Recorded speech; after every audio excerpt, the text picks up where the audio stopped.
नमस्कार, मैं Vijaypal GK series history part 12 में आप सभी का स्वागत करता हूं। इस वीडियो में हम बात करेंगे उत्तर गुप्त काल के बारे में।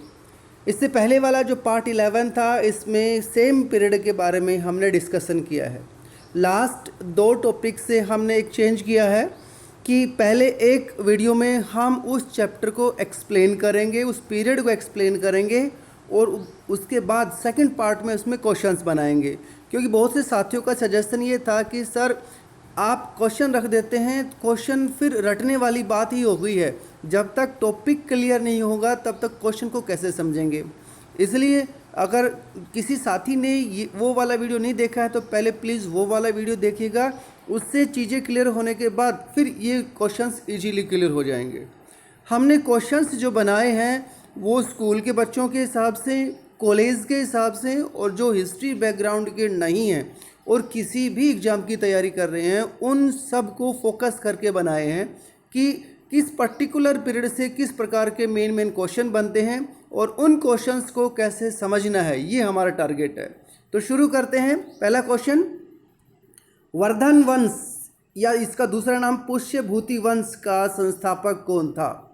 Who was the founder of Vardhan dynasty और पुष्यभूति डायनेस्टी? तो सही आंसर इसका पुष्यभूति ही जो व्यक्ति है इस वंश का, इस डायनेस्टी का फाउंडर है, संस्थापक है। हालांकि इस वंश की जो स्वतंत्रता का जन्मदाता है वो प्रभाकर वर्धन को माना जाता है, जो हर्षवर्धन के पिता हैं। देखिए दोनों में फ़र्क क्या है, एक तो फाउंडर मतलब कोई डायनेस्टी शुरू कर दिया है, लेकिन वो इतना पावरफुल नहीं है कि अपने आप को सोवरेन या इंडिपेंडेंट डिक्लेयर कर दे। इसलिए बाद में कोई पावरफुल रूलर आता है वो अपने आप को कंप्लीटली इंडिपेंडेंट डिक्लेयर कर देता है। तो ये दोनों अलग अलग क्वेश्चन बन जाते हैं। तो पुष्य, अगर ये आ जाए कि हु वाज द फाउंडर और संस्थापक कौन है, तो पुष्यभूति आएगा जिसके नाम से ये डायनेस्टी है। अगर कहेंगे कि रियल में इसको इंडिपेंडेंट टाइप स्वतंत्र किसने बनाया, तो फिर प्रभाकर वर्धन आ जाएगा जो हर्षवर्धन के पिता हैं, और इनकी राजधानी थानेश्वर है जो आज के कुरुक्षेत्र हरियाणा में है। अगला क्वेश्चन, हर्षवर्धन के दरबारी कवि और उनकी रचनाओं के नाम बताओ। तो हर्षवर्धन के दरबारी कवि बाणभट्ट हैं और उन्होंने 2 रचनाएं लिखी हैं। हर्षवर्धन के समय की हैं, एक हर्षचरित जो हर्षवर्धन के बारे में जानकारी देते हैं, और कादंबरी जो उसके समय के दूसरे प्रकार की जानकारी देती हैं। तो दोनों रचनाएं हर्षवर्धन से रिलेटेड हर्षचरित और कादंबरी, और दरबारी कवि हैं बाणभट्ट। अगला क्वेश्चन, हर्षवर्धन द्वारा लिखित रचनाओं के नाम लिखिए। ये माना जाता है कि हर्षवर्धन ने भी 3 रचनाएं लिखी हैं जो उसके समय के बारे में हमें बताती हैं। पहला प्रियदर्शिका है, दूसरा रत्नावली है, तीसरा नागानंद। चूँकि ये टॉपिक इंडियन हिस्ट्री का तो है ही है, हरियाणा की हिस्ट्री से भी रिलेटेड है, इसलिए कई बार एस्टेट वगैरह जो क्वेश्चन होते हैं, पेपर आते हैं, उसमें भी हर्ष से रिलेटेड क्वेश्चन पूछ लिए जाए। 2-3 बार क्वेश्चन पूछे गए हैं। तो ये सब चीज़ें उस पॉइंट को व्यू को भी ध्यान में रखते हुए भी बनाई गई हैं। अगला क्वेश्चन, किस प्रसिद्ध चालुक्य शासक के साथ हर्षवर्धन का युद्ध हुआ है? तो सही जवाब है चालुक्य का शासक पुलकेशिन सेकंड है, जिसके साथ नर्मदा नदी के किनारे पर 630 से 634 के बीच में युद्ध हुआ है। एग्जैक्ट क्यों नहीं बता सकते हैं, क्योंकि एग्जैक्ट हमारे पास जानकारी नहीं है कि पर्टिकुलर किस ईयर में हुआ है, लेकिन 2 जो सोर्स है हमारे पास इंफॉर्मेशन की, एक ह्यूनसांग का जो डिस्क्रिप्शन है यानी उसका वृत्तांत है उसके बारे में, और दूसरा पुलकेशिन द्वितीय का जो दरबारी है रवि कीर्ति, उसने अभिलेख लिखा है, एहोल अभिलेख, उसके बेस पे हमें क्लियर है कि ये 630 से 634 के बीच में हुआ है। तो ये भी क्लियर हो जाता है कि हर्षवर्धन की जानकारी के सोर्स क्या हैं। तो हर्षवर्धन के समय में जो ह्यूनसांग यात्रा करता है वो है, प्लस पुलकेशिन द्वितीय का एहोल अभिलेख जो इस युद्ध के बारे में हमें जानकारी देता है। और कहाँ पे हुआ है? नर्मदा नदी पे। कई बार ये भी पूछ लिया जाता है कि इन दोनों के बीच युद्ध कहाँ हुआ, तो तीनों चीज़ें हमारे पास क्लियर होनी चाहिए। अगला क्वेश्चन, हर्षवर्धन के समकालीन, किस समकालीन क्या होता है? जो उसी समय रूल करता हो। हर्षवर्धन के समकालीन किस शासक ने बोधि वृक्ष को कटवा दिया? प्रसिद्ध बोधि वृक्ष जिसके नीचे महात्मा बुद्ध को ज्ञान प्राप्त हुआ था, उसको किस शासक ने कटवा दिया? तो सही जवाब है बंगाल के गौड़ शासक शशांक ने, जो ब्राह्मण धर्मावलंबी था, मतलब ब्राह्मण धर्म को मानने वाला था और हर्ष का शत्रु था, और ये बौद्धों का भी अगेंस्ट, क्योंकि हर्ष का भी जो धर्म है वो बौद्ध धर्म था, इसलिए उसने इस वृक्ष को कटवा दिया। तो कई बार क्वेश्चन पूछ लिया जाता है कि प्रसिद्ध बोधि वृक्ष को किस शासक ने कटवा दिया, और क्यों की बात आ जाए तो ये करें क्योंकि ये ब्राह्मण धर्म को मानने वाला था, इसलिए ये बौद्धों के विरुद्ध था, अगेंस्ट था। अगला सवाल, हर्षवर्धन के समय कौन सा प्रसिद्ध बौद्ध तीर्थयात्री भारत आया? ऊपर हमने डिस्कस भी किया था, इस बारे में हमने चर्चा भी की थी। सही आंसर है ह्वेनसांग, कई बार इसको ह्यूनसांग भी लिख दिया जाता है, और ये 627 से 643 के बीच भारत में रहता है। इससे पहले आपको अगर याद होगा तो चंद्रगुप्त सेकंड के समय में भी एक बौद्ध चीनी तीर्थयात्री आया था, फाइयान, और इन दोनों के बाद एक तीसरे और आते हैं, इत्सिंग 7वीं शताब्दी में। तो 3 ये चीनी बौद्ध तीर्थयात्री हैं, जो फाइयान, ह्यूनसांग और इत्सिंग। तो कई बार अगर क्वेश्चन इससे रिलेटेड है तो भी हमें क्लियर होना चाहिए। तो ह्यूनसांग है या ह्वेनसांग है, 627 से 643 के बीच में भारत आता है, और इसी के प्रभाव से हर्ष बौद्ध धर्म का अनुयायी बन जाता है। इससे पहले शिव का उपासक था, क्योंकि इसके पूर्वज हैं, जो राजवर्धन इसका बड़ा भाई है, या प्रभाकर वर्धन, ये सभी सूर्य की पूजा करते हैं या शिव की पूजा करते हैं। अगला क्वेश्चन है, पल्लव वंश का संस्थापक कौन है? Who was the founder of Pallava dynasty? संस्थापक या फाउंडर? तो सही जवाब है सिंह विष्णु, जिसने 575 से 600 ईस्वी के बीच में रूल किया है, और इसकी राजधानी कांची या कांचीपुरम है, और ये वैष्णव धर्म को मानने वाला था। पल्लवों की या फिर चालुक्यों की जो विशेष उपलब्धियों में से एक है, वो मंदिरों के बारे में भी है। तो किस प्रसिद्ध शासक ने कौन सा मंदिर बनवाया है, वो भी क्वेश्चन पूछ लिया जाता है। तो मामल्लपुरम में वाराह मंदिर का निर्माण करवाया है सिंह विष्णु ने। तो सिंह विष्णु या पल्लव जो डायनेस्टी है उसके फाउंडर से रिलेटेड ये 3-4 बातें हैं, ये हमें क्लियर होनी चाहिए। अगला क्वेश्चन, पल्लवों का सबसे शक्तिशाली शासक कौन था? Who was the powerful ruler of Pallava dynasty? और उसकी अचीवमेंट्स क्या है, उपलब्धियां क्या हैं? तो सही जवाब है इसका नरसिंह वर्मन फर्स्ट, जिसने 630 से 661 यानी कि 630 से 661 ईस्वी के बीच में शासन किया, और इसने महामल्ल की उपाधि धारण की। तो कई बार पूछ लिया आ जाता क्वेश्चन कि किस रूलर की उपाधियां क्या है, मैचिंग करने के लिए भी कई बार आ जाता है। तो नरसिंह वर्मन की जो उसने उपाधि धारण की है, टाइटल लिया है, वो महामल्ल के बारे में है। और वातापीकोंड के नाम से भी मैंने पहले भी बताया था, कोंड शब्द का मतलब होता है विजेता। तो यहाँ वातापीकोंड का मतलब क्या हो गया? वातापी को जीतने वाला। चूंकि वातापी आप लोग जानते हैं किसकी राजधानी है? चालुक्यों की राजधानी है, तो उसको विजेता है ये। और इसी के समय में ह्यूनसांग 640 ईस्वी में कांची की यात्रा करता है। ह्यूनसांग वैसे पूरे भारत में और आसपास जहाँ भी बौद्ध धर्म से रिलेटेड जो मठ हैं उनमें जो बौद्ध साहित्य है उसका अध्ययन करने के लिए आता है। तो हर्षवर्धन के शासन में भी रहता है और दक्षिण भारत की भी यात्रा करता है ये।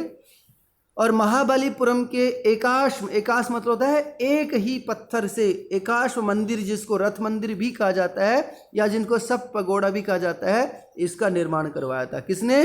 नरसिंह वर्मन फर्स्ट ने। अगला क्वेश्चन है, पल्लव शासक नरसिंह वर्मन सेकंड की उपलब्धियां क्या थी? नरसिंह वर्मन सेकंड को राज सिंह के नाम से भी जाना जाता है, यह उसकी टाइटल है। तो ऊपर जैसे हमने पहले बात की कि हर लगभग शासक ने कोई न कोई उपाधि ली है, तो नरसिंह वर्मन सेकंड की जो टाइटल है, उपाधि है, वो राज सिंह है, जिसने 700 से 725 के बीच में रूल किया है और कांची का प्रसिद्ध कैलाश मंदिर का निर्माण करवाया है। ये मैंने पहले वाली वीडियो में बताया था कि 2 कैलाश मंदिर प्रसिद्ध है, एक महाराष्ट्र में है जो राजपूतों के द्वारा बनाया जाता है और दूसरा कांची में है जो पल्लवों के द्वारा बनाया जाता है। ये क्वेश्चन कई बार पूछ लिया जाता है। इसके अलावा महाबलीपुरम के तटीय मंदिर या शोर मंदिर है, इसका निर्माण भी पल्लव शासक नरसिंह वर्मन सेकंड के द्वारा करवाया गया। दोनों दो प्रसिद्ध मंदिर हैं। और तीसरी इसकी खास विशेषता इसके समय की, महाकवि, संस्कृत के महाकवि दंडी हुए हैं, उनका निवास भी पल्लव शासक नरसिंह वर्मन सेकंड के शासन का रहा है। तो ये इससे रिलेटेड क्वेश्चन है। अगला सवाल, चालुक्य वंश का संस्थापक कौन है? हमने बात की थी कि ये जो पीरियड है जिसको पोस्ट गुप्ता पीरियड बोलते हैं, इसमें 3 बड़े राज्य हैं। उत्तर भारत में हर्षवर्धन का राज्य है, दक्षिण में पल्लवों का और चालुक्यों का। तो इन तीनों से रिलेटेड हमने क्वेश्चन बनाए हैं। अगला क्वेश्चन है कि चालुक्य वंश का संस्थापक कौन है? तो सही जवाब है पुलकेशिन प्रथम, जिसने 550 से 566 के बीच में शासन किया है और वातापी पे कब्जा करके अधिकार के वातापी पर अपना रूल शुरू किया या वातापी को अपनी राजधानी बनाया था। अगला सवाल, चालुक्यों का सर्वाधिक शक्तिशाली शासक किसे माना जाता है और उसकी उपलब्धियां या अचीवमेंट्स क्या रही हैं? तो पुलकेशिन सेकंड। पुलकेशिन फर्स्ट इसका फाउंडर है, पुलकेशिन सेकंड इसका सबसे पावरफुल रूलर है। और समय क्या है? 609 से 642 के बीच में।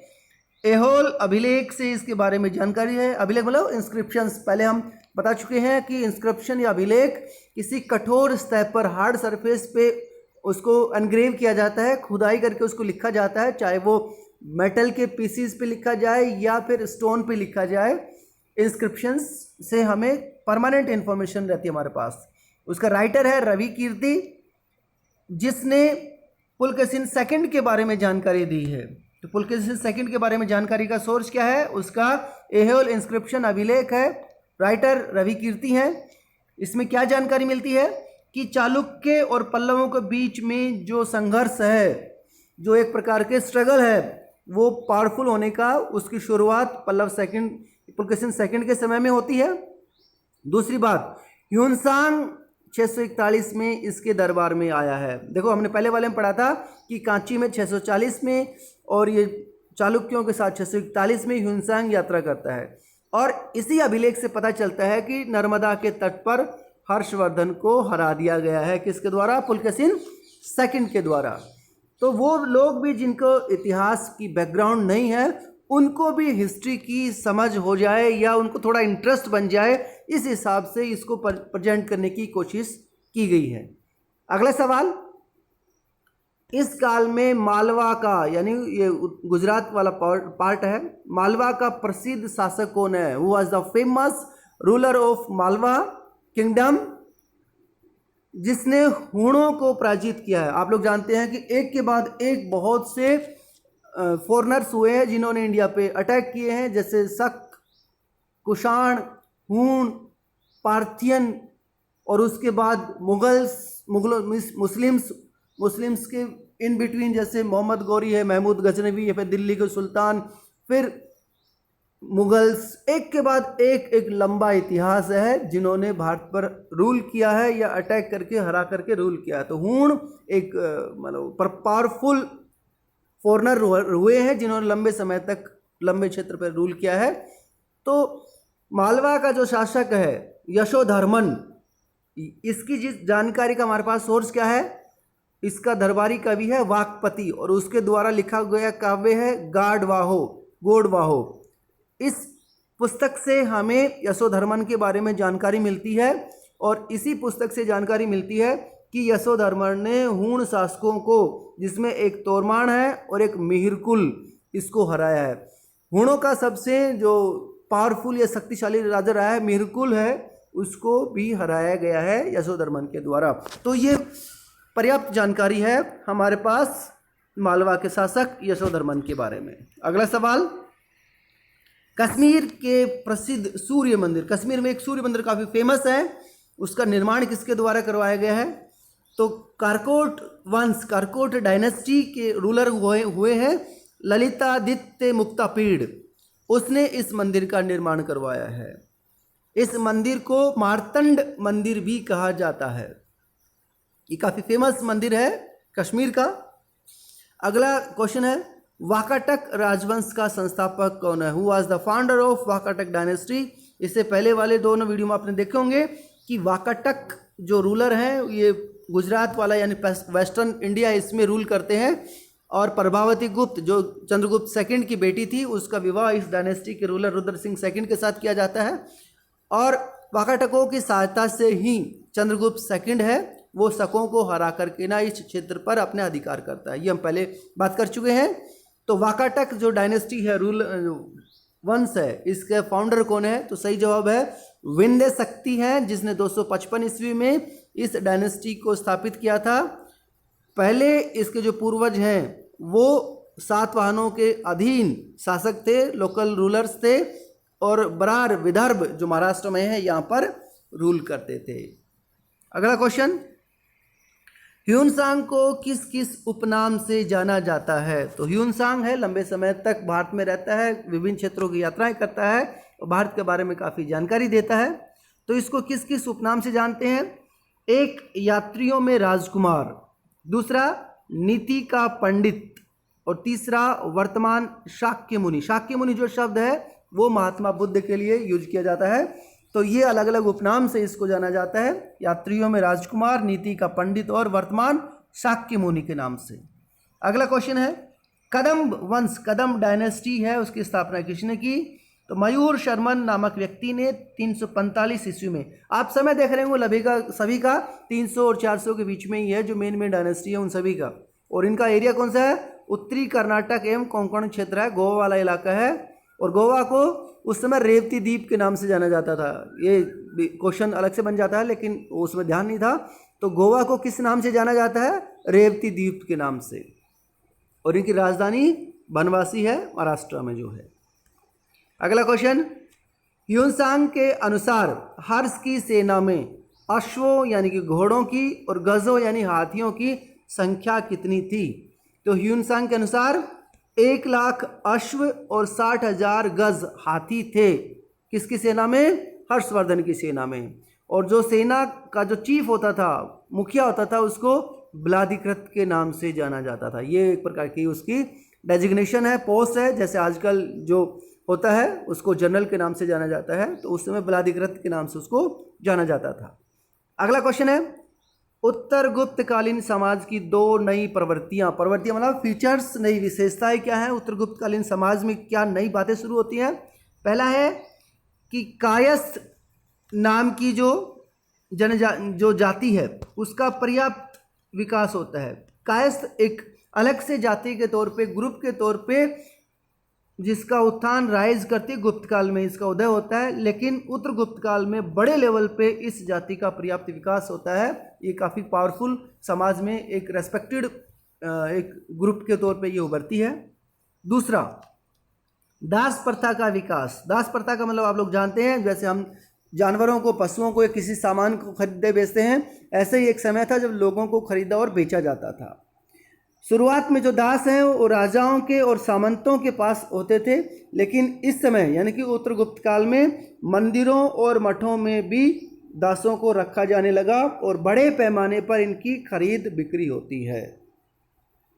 अगला क्वेश्चन है, उत्तर गुप्तकालीन कृषि की मुख्य विशेषताएं। What are the main features of agriculture in post Mauryan period, post Guptas period? तो 3 विशेषताएं हैं। एक, भूमि में सामंतीकरण। सामंतीकरण का मतलब होता है सामंत यानी कि बड़े बड़े जो लैंडलॉर्ड्स हैं, जमींदार हैं, उनका पावरफुल हो जाना।